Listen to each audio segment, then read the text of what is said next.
Welcome back to my YouTube channel. तो आज हम बात करेंगे बिहार डीएलएड के 9 अप्रैल 2024 के फर्स्ट शिफ्ट वाले क्वेश्चन साइंस का।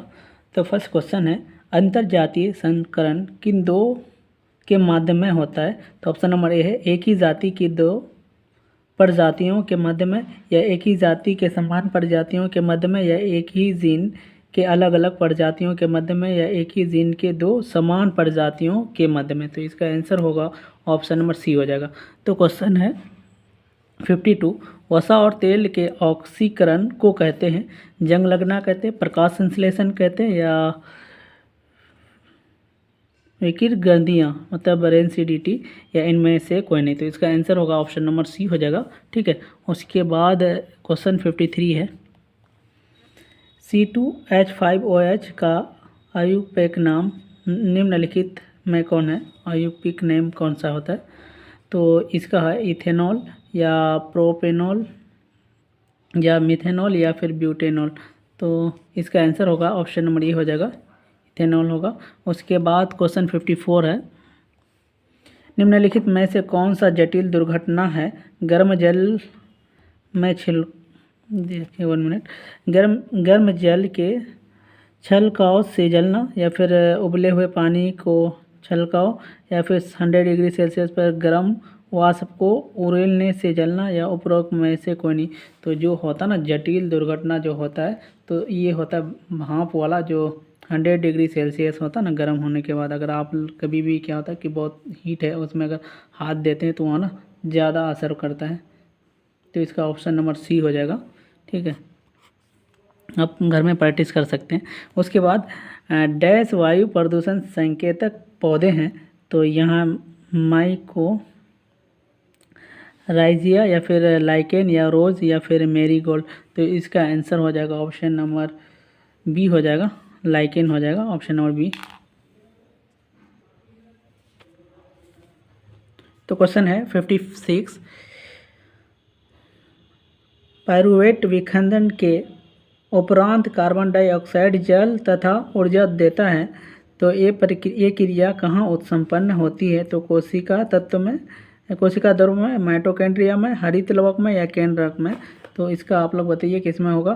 तो इसका आंसर होगा ऑप्शन नंबर बी, माइटोकॉन्ड्रिया को बोलते हैं, और माइटोकॉन्ड्रिया को पावर हाउस भी बोला जाता है। ठीक है, उसके बाद निम्न में से कौन से जीव अवर्धित हैं? तो मूल है, या मार्केट अपशिष्ट है, या फिर पशुधन अपशिष्ट है, या फिर डीडीटी है, डीडीटी। तो इसका आंसर हो जाएगा ऑप्शन नंबर सी हो जाएगा, डीडीटी हो जाएगा।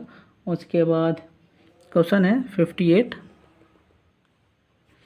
उन अंगों का नाम बताइए जो मनुष्य में उत्सर्जन प्रणाली को बनाते हैं। तो यहाँ पे बताइए कौन सा बनाते हैं?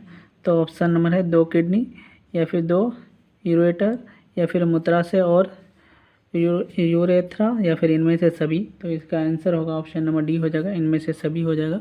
उसके बाद क्वेश्चन है 59, सभी परिपक्व मानव शुक्राणु कोशिका में कौन सी लिंग गुणसूत्र मौजूद होते हैं? एक्स और वाई गुणसूत्र। तो मानव में पूछा है, तो एक्स और वाई क्या हो? एक्स वाई गुणसूत्र दोनों। तो एक्स वाई गुणसूत्र दोनों। यहाँ पे दूसरा ऑप्शन दिया है एक्स वाई गुणसूत्र में से कोई एक तो होगा नहीं, तो ये ऑप्शन नंबर ए ही हो जाएगा। और इसमें दिया है सिर्फ एक्स दिया और सिर्फ वाई दिया, और लड़की में कितना क्या होता है? एक्स होता है। ठीक है, उसके बाद 60 क्वेश्चन है, अगर किसी वस्तु का विस्थापन समय के वर्ग का समानुपाती है तो उस वस्तु की गति कर रही है। तो यहाँ पे है बढ़ते त्वरण के साथ, एक समान वेग से, या फिर घटते त्वरण के साथ, या एक समान त्वरण से। तो इसका आंसर होगा ऑप्शन नंबर डी हो जाएगा, एक समान त्वरण से। उसके बाद क्वेश्चन है 61 है, क्वेश्चन 61 दिख रहा है,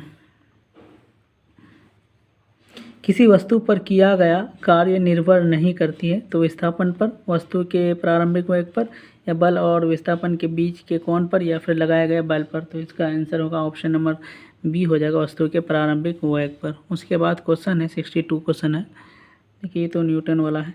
देखिए किसी वस्तु का वजन हवा में 10 न्यूटन है, जब उस वस्तु को किसी द्रव में पूरी तरह डुबाया जाता है तब उसका वजन 8 N मतलब 8 न्यूटन रहता है, तो उस वस्तु द्वारा हटाया गए द्रव्य का वजन क्या होगा। तो इसमें से क्या है, सबसे इजी है कि 10 में 8 माइनस कर दो तो 2 हो जाएगा, ऑप्शन नंबर डी हो जाएगा। उसके बाद क्वेश्चन है 70।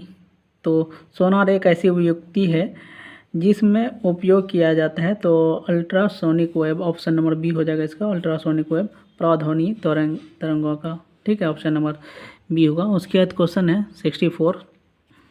कौन सा विकल्प ऊर्जा स्रोत के रूप में जीवाश्म ईंधन के उपयोग के नुकसान की व्याख्या करती है। तो कौन सा व्याख्या करती है 64 का बताइए। तो जलने पर हानिकारक गैसों वायुमंडल में छोड़ता है, तो यही हो जाएगा, ऑप्शन नंबर डी हो जाएगा, नुकसान करता है, तो ये हानिकारक गैस छोड़ना। दूसरा क्वेश्चन ये पृथ्वी के अंदर से निकाला जाता है, ये जलने की प्रक्रिया में ऑक्सीजन का उपयोग करता है या परिवहन करना कठिन है, तो इसका ऑप्शन नंबर ये हो जाएगा। उसका 65 क्वेश्चन है, ओजोन परत में छेद होने के कारण मानव शरीर का कौन सा अंग सबसे ज़्यादा प्रभावित होता है। सबसे ज़्यादा कौन होगा, दिमाग होगा, हृदय होगा, या किडनी होगा, या स्किन होगा, स्किन। तो यहाँ पे जो ये है ऑप्शन नंबर डी, त्वचा या स्किन, उसको, ठीक है, तो स्किन ही प्रभावित सबसे ज़्यादा होगा। उसके बाद क्वेश्चन है 66। प्रथम पृथ्वी सम्मेलन का आयोजन कब किया गया। 1992, 1994, 1996, 1999। तो इसका आंसर होगा ऑप्शन नंबर ए हो जाएगा, 1992 में। उसके बाद क्वेश्चन है 67। डैश का उपयोग ताप विद्युत संयंत्र में किया जाता है, तो बताइए।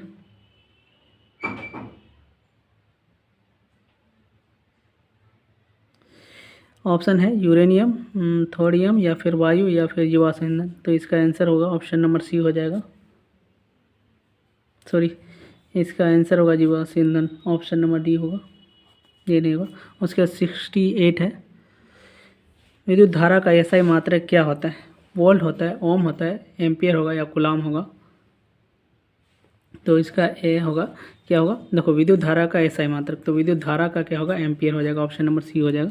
उसके बाद ये सेकंड लास्ट क्वेश्चन है, किसी चालक है ना, किसी चालक से 2 मिनट तक 1 एम्पियर की धारा प्रवाहित होने पर आवेश का मान होगा। तो यहाँ पे याद रखना कि 1 मिनट में कितना होता है, 60 सेकंड। तो 60 को 2 से इंटू करोगे तो कितना हो जाएगा, 120 हो जाएगा कूलम, ऑप्शन नंबर बी हो जाएगा।